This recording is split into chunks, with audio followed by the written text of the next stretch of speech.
C'est quoi ta capacité d'épargne, Yvan? Avant que tu pars combien, maintenant tu passes à combien? Bon, au vu des prochains mois, je pense qu'il peut tourner par rapport à ce que j'ai gagné. Je pense qu'il peut mettre 80% de ce que je touche par mois de côté. Bon. Ta capacité d'épargne était avant à combien? Maintenant, tu es rendu à combien? L'argent que tu peux réellement mettre de côté. C'est-à-dire que quand tu as payé toutes tes charges, l'argent qui te reste là, quand tu as mangé et tout l'argent là. Bon, c'était vraiment minime quand même. Mais j'ai épargné et j'ai mon épargne. Et là, maintenant, tu es déjà rendu à combien d'épargne? Et quel logiciel de patrimoine que vous visez d'ici la fin de cette année-ci? On va commencer par Yvan.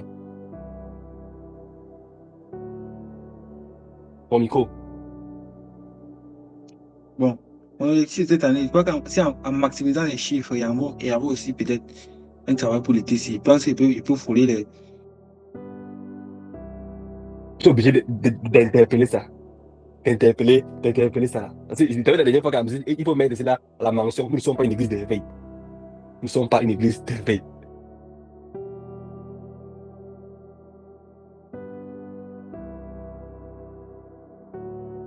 L'argent ne doit pas être visible et accessible. Parce que tu peux arriver à la petite italienne, elle commence à te lécher les oreilles. Tu changes d'avis. Il ne cherche plus les femmes. Moi, il ne cherche plus les femmes. C'est fini. On m'a trop déçu, pardon. Garde ton argent. Ne laisse pas les mots d'amour te déconcentrer. C'est l'homme de ma vie, garde ton argent. Tout le reste là, tu mets de côté. Tu mets de côté. Tu mets de côté. Tu as la tête d'abord. Nous sommes bientôt, on va tomber en avril. Donc il va te rester 9 mois. Ça veut dire que 1000 euros. C'est ça. C'est ça, mon ami. Le prix du sacrifice. Mais il faudrait maintenant que tu détermines quel patrimoine tu souhaites atteindre et pendant combien de temps. Oh, d'accord. Donc, d'ici la fin de cette année, c'est là. Fais-moi une rencontre. Je veux voir le.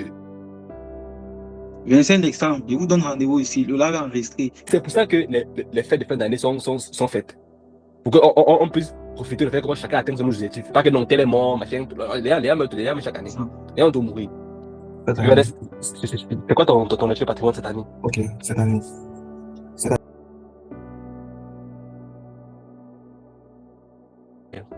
C'est que sur au prochain masterclass, on va donner un peu quelqu'un va parler un tout petit peu de son évolution et quelles contraintes ou quels problèmes il rencontre. On peut se partager certaines astuces. On va aller directement à Anita. Tu actives ta caméra et ton micro, s'il te plaît. Bon, moi, je suis partie de 75 € à 442. En termes d'épargne totale? Oui, oui. Ok. Donc, ça veut dire que chacun de nous a droit à une bière classée pour le travail. Bon, j'ai évolué comme ça parce que je me suis lancée dans la vente des parfums de marque. Et en passant, pardon, faites-moi la recette. Donc, je fais la vente des parfums de marque comme Chloé, Jean-Paul Gaultier et plein d'autres.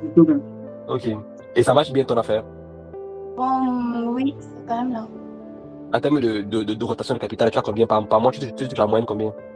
Bon, j'ai commandé une vingtaine et actuellement, j'ai déjà presque écoulé tout le stock. Ok. Tu as investi combien à l'intérieur? 400. Bon, si je ne mets pas les frais, je vais parler de 430 €. Ok. Et tu comptes multiplier ça combien de temps? Le temps que l'été pourra. Je pense que l'été, c'est 3 mois. Ok. Donc, en 3 mois, vu que les gens utilisent plus les parfums en été. Tu as déjà fait ton étude de marché, on utilise plus en été. Ok. Et c'est quoi alors ton étude de patrimoine? En fait, d'ici la fin de cette année, quelle somme d'argent tu veux te retrouver dans tes comptes, pas en cash, pardon, dans tes comptes? Même 1500. 1500 €. Est-ce que tu penses que ce n'est pas assez ambitieux pour toi? Pourquoi pas 5000 €? Bon, je dis 1500 parce que déjà, je n'ai pas d'emploi fixe. Mais tu as un business? Oui, exactement. J'ai un business qui ne fonctionne que 3 mois pendant toute l'année. Bon, c'est pas que ça ne fonctionne que pendant 3 mois, mais ça passe beaucoup plus seulement pendant 3 mois. Moi, mes études de patrimoine cette année, c'est d'arriver à 30 000. 30 000 $, vous pouvez faire la conversion en euros là-bas. C'est comme je disais, en 2000 et quelques là, quand je suis venu, j'avais du cachet de l'argent, mais j'ai pris certaines mauvaises décisions. Quand je dis à quelqu'un, ne fais pas ça, ou dire non, ça ne fonctionne pas, je ne veux plus négocier. Si tu veux faire, tu fais. C'est pas le problème. Donc moi, c'est d'arriver à 30 000. À partir de 25 000 maintenant, on commence à lever la pédale sur le frein. Et tant qu'on n'est pas là-bas, on accélère. Tu arrives à 30 000. Et 30 000 là, ce n'est pas l'argent qui est en bas de mon lit, ce n'est pas l'argent qui est dans mes comptes. Moi, on me dit c'est que j'ai de moins en moins besoin de cash. Je fais le sport pour maintenir la santé, je mange bien pour ne pas aller à l'hôpital. Là, il arrive à 0,0. Donc, Ramsis, dis la vérité aussi. Mets la main sur la Bible et je. C'est quoi tes études de patrimoine? Je n'ai pas trop d'objectifs financiers. Pour moi, c'est seulement 5 000 euros et 3 projets qui tournent réellement. C'est-à-dire que tout le reste là, je n'épargne pas. Je mets que dans le projet, je veux seulement épargner 5 000 euros seulement, pas beaucoup. Et j'avais fait une vidéo là où même ma mère a répondu. J'ai mis ça sur YouTube, ça m'a dit là que battez-vous dans la vie, vous ne jamais être le porteur de sac. Vous dans la vie, ne jamais être la personne là. Qui arrête le sac du chef. Jamais. Pas trop souffrir. C'est toi qui cherches les femmes du camp. C'est toi qui lui amènes le vin. C'est toi qui book ses restaurations. Battons-nous, les gars. Battons-nous pour perdre la position dans la vie. Donc, si il faudrait même que pendant 1 an, 2 ans, on coupe plus les 7 000 sorties là, c'est mieux de couper ça d'abord. Oui, Ivan, on t'écoute. Si la femme vraiment était à me remercier, c'est quand même sorti avec quelque chose aujourd'hui. Aujourd'hui, Comme quoi? avec quelque chose. On peut taire pour moi, mais on peut dire juste comme ça. Ok. Ah, Ok. c'est déjà bon. C'est un témoignage. Tout ça est enregistré, tout ça est noté. Mais le jour où vous allez revenir sur tes paroles, les gars, souviens-toi de la masterclass du 29 mars 2026. Tu avais dit que tu voulais tel monde. Tu avais dit que tu aspirais au milliard. Maintenant, tu dis que non, tu veux être un père de famille. Qu'est-ce que bêtise c'est ça? Et chacun d'entre nous, si on va pas se cacher, aime l'argent. Ceux qui sont devenus millionnaires ou milliardaires, tout le monde aime ça. Mais on ne doit pas rester au niveau là où ça va juste être un souhait. Ça doit être la volonté, le désir, l'action. Et pour couper notre masse, comme je dis, c'est bien beau d'aller d'avoir de grosses études, mais c'est encore plus important d'avoir de l'argent. Tu as fréquenté, tu es docteur, tu es PhD, mais tu n'as pas d'argent. Tu es obligé d'aller rédiger ton CV. Tu te fais engager par les personnes qui n'ont même pas le bac. C'est malheureux. Pour avoir fait 20 ans à l'école, 25 ans à l'école. Moi, quand j'ai terminé mon bac là, j'ai fait la licence. Mais BTS licence, c'est qui m'aide. J'ai étudié pendant 20 ans. Mon CV, et l'honneur, l'amabilité de m'engager. Après, ça va payer peut-être 10 millions à l'école là. C'est toi qui as l'honneur de m'engager. Toi qui as l'honneur. Toi. Donc, c'est vraiment un non-sens, les gars. Et je pense que les Chinois ont compris depuis. Quand ils viennent dans nos pays, ce n'est pas pour ils vont aller à l'école, ce n'est pas son problème. Il part d'abord, il gagne de l'argent. Ensuite, maintenant, sur le long terme, il peut revenir à l'école. L'école ne fuit pas. Les opportunités que tu peux avoir aujourd'hui, c'est là. Dans 1 an, 2 ans, les portes vont se fermer.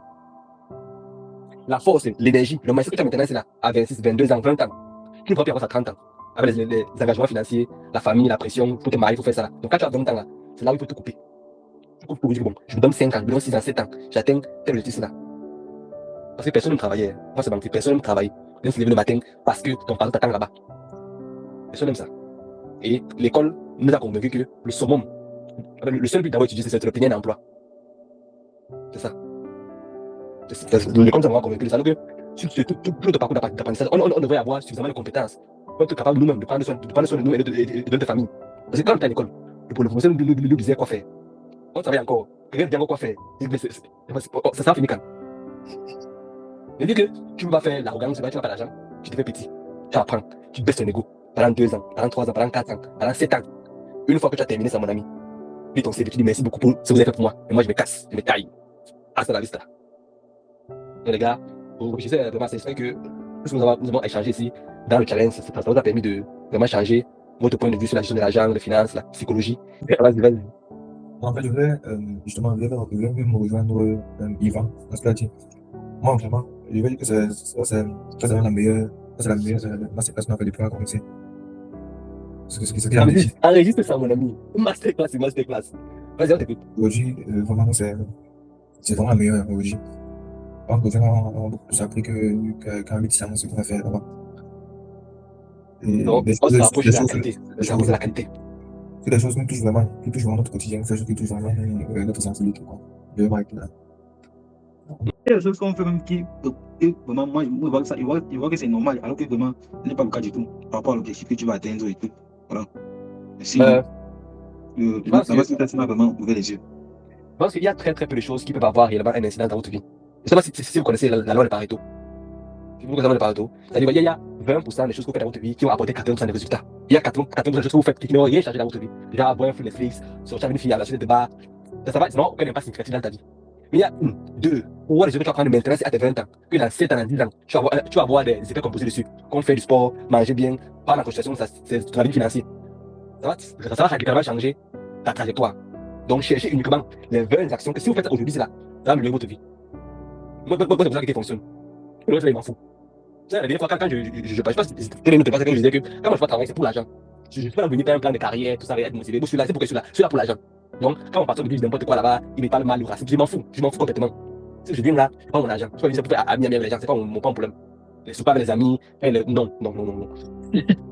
Si tu avais la possibilité, comme Aziz, de gagner l'argent chez moi, il est resté chez moi.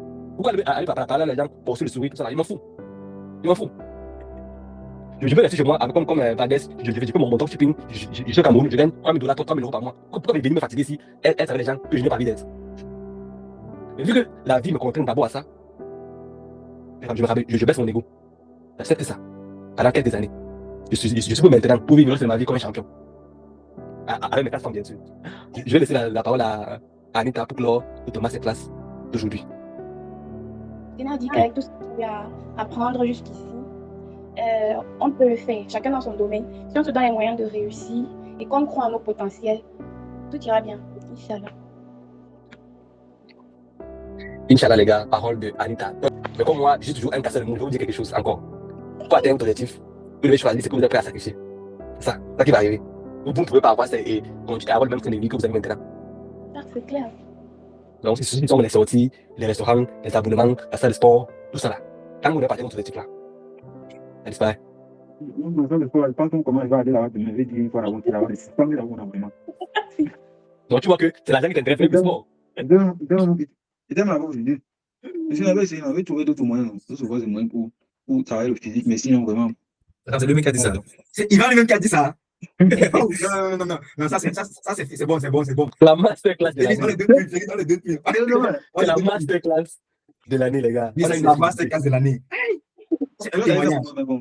Il va aller là-bas demain, s'il rentre à l'école, je parle, je dis, il suspend. Il t'appelle, quelque temps, il voit s'il va activer ou pas. Tu vas te rendre compte que j'ai un ami qui vient la dernière fois, il me dit que moi je suis trop pingre. Il dit que non. Il m'a dit que non, je me suis coiffé parce qu'il n'a pas envie d'aller chez le coiffeur. Il dit que non, moi je vais vivre mieux avec moi. Parce que le fait de partir chez un coiffeur là, aller sur le transport, c'est un peu détail, ça me fatigue de savoir chercher quel coiffeur je veux faire. Du coup, j'ai ma tondeuse, mais rase. Mon ami qui te rase, c'est un peu de temps. Parce que ta coiffure, tout le monde s'en fout, pas toi-même. Tout le monde s'en fout. Effectivement, le contact qu'elle a fait récemment. Ma petite soeur, dès que ça ne va pas, je dis, elle arrête. Il prend la tondeuse, c'est bon. Tu as vu le statut de ça par rapport. Tu as vu le statut, non? Il faut expliquer que voilà. Et j'ai économisé. C'est 40 € qu'on dépense pour se coiffer. La telle tondeuse, si elle n'est pas maîtrisée, et même comme ça. La petite soeur maîtresse, il prend ma tondeuse, il fait beaucoup. Quand on vit comme ça, comment est-ce que je dis ma tondeuse? Voilà, mon ami. Ce n'est pas de la peinguerie. Ce n'est pas de la peinguerie. Parce que quelqu'un de peindre, il est radin par la même chose. Quelqu'un qui est peindre, c'est qu'il ne veut pas dépenser l'argent. Même pour lui, il ne veut pas dépenser. S'il est malade, il peut mourir son argent. C'est la peinguerie. Et radin, c'est quoi? Il veut que chaque dépense augmente son bonheur et sa satisfaction. Il va dépenser l'argent n'importe comment. C'est ça de radin. Moi, c'est radin. J'ai pris mon relevé bancaire. Il dit, mais chaque mois, j'achète 2 packs d'eau, ça me coûte $20.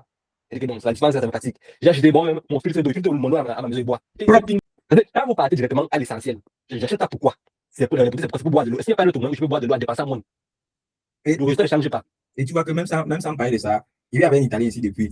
L'Italien là, lui, comme il est né ici, lui boit l'eau avec le calcaire sans filtre. Elle me voyait acheter une bouteille d'eau, il me demandait un jour mais pourquoi tu peux pas acheter l'eau? J'ai dit que est-ce que l'eau c'est bonne? J'avais soif toute la nuit, il me dit que mais moi je bois ça. Un temps j'ai dit que ok, je n'achète plus d'eau, j'ai commencé à boire net. Après j'ai eu l'impression d'être tombé malade. Je me suis rappelé qu'à Bologne où je vivais avant, mon coloc avait acheté son filtre. Il a ton expérience de toi-même.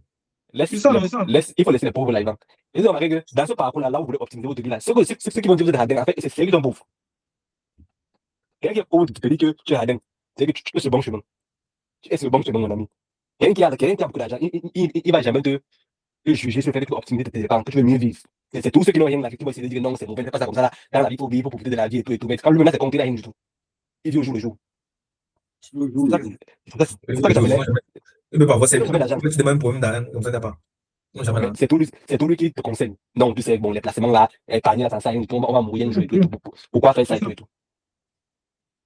Donc, c'est vraiment ça, la mentalité. Comment est-ce que je peux vivre heureux avec mon... Et si vous êtes honnête avec vous, quand vous étiez plus jeune, là, les meilleurs souvenirs que nous avons eus, c'était quand on était plus jeunes. Et là-bas, il n'y avait aucune notion de l'argent.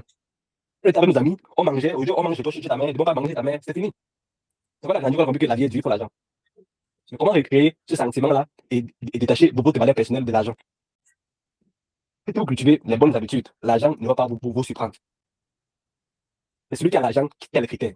Retenez bien ça, celui qui a l'argent qui a les critères. L'entreprise appartient à celui qui a le capital. Ce n'est pas le robot de gestionnaire là, ce n'est pas le robot qui est à l'entreprise là. J'ai mon argent, je vous dis ce que vous allez faire avec, que vous voulez ou non. Si l'investissement majoritaire, vous faites ce que je dis. Laissez votre marketing, ils m'en foutent de ça. Oui, c'est celui qui a les critères qui a l'argent. Plus tu as l'argent maintenant, plus tu vas augmenter les critères dans ta liste. Tu veux une fille skinny, tu veux ça, elle n'est pas, tu refuses, tu as l'argent maintenant. Maintenant, tu voyages en classe business, les trucs, on se sert là, tu veux que dedans. Bien que tu vas payer, tu vas t'en meubler 300 000. Les nourritures, l'huile rouge, je vais manger plus ça. Plus tu as l'argent, plus tu vas augmenter les critères. Mais toujours avec la mentalité de vivre mieux avec moi. Comme parce que tu as beaucoup d'argent, tu observes la vie maintenant comme un animal, non. Tu augmentes ton salaire de vie, crescendo. Ceux qui ne restent pas les critères, tu les mets dehors. On s'enrichit avec le capital. Donc les gars, devenons riches, oui, ensemble. On peut créer quelque chose. On peut pas être tous riches, il y a un malheureux entre nous. C'est-à-dire que c'est un bandit, on doit le mettre dehors. C'est lui qui peut les amener à la sorcellerie. L'objectif, c'est de faire le cortège. Est-ce que vous avez souvent vu les professionnels dans les footballeurs? Si tu penses que les gens la draguent, ils ne draguent pas. Regarde l'argent, c'est une drague. C'est ça. Ils ne draguent pas. Parce que ce n'est pas seulement l'argent qu'il faut voir, il faut voir son statut. La vie, c'est que c'est un pro, même s'il n'a pas d'argent. Donc quand il dit que ta copine a son numéro, il ne cause plus. On ne parle plus. Au lieu, pour nous, de détester les gars là, dire que non, pourquoi les professionnels font ça là, pourquoi les milliardaires là, ils n'aident pas les gens, on s'en fout. Nous-mêmes, on doit devenir les gars là. Oui. C'est ça qui est intéressant dans la vie. Quand tu as l'argent, quand tu as le statut, on t'ouvre les portes. On se rappelle que non, Paul Biada parti, non, on doit encourager que le père reste parce qu'il maintient nos intérêts, il doit rester là-bas. Dans la vie, il y aura toujours les gens qui vont souffrir, mais on doit pas se retrouver là-bas avec eux. Jamais. Les gens vont tout mourir. Il y aura tout le palu. Mais on doit pas être dans le camp là. Tu sais que tu as ton bon que tu vas mourir avant. Et si tu as bien remarqué, les gens, ils sont les plus mauvais du longtemps. On dit, il est mauvais, il doit mourir, c'est un bandit, il est toujours là, il vous boit. Chaque année, son restaurant dit, on manque son argent, il a plus sa santé, plus sa forme. Ça fait des années que le gouvernement congolais disait que non, Mobutu doit mourir, il a duré longtemps au pouvoir, il était là, il vous regardait. Il a vécu longtemps. Il faut dire sur le cœur, dire sur les poches et ouvrir son esprit. Donc, c'était toujours un plaisir, les gars, de partager avec vous. J'espère qu'on va se retrouver. Et que chacun d'entre vous va continuer à suivre le challenge. Et c'est que vous avez déjà vu un changement dans votre comportement, dans vos objectifs financiers. C'est la preuve que vous êtes sur la bonne voie. Pas la bonne voie, mais la voie que vous avez choisie. C'est la bonne voie, n'hésitez pas. Donc, merci beaucoup et bon week-end à vous. Ok. L'élimination, ça crée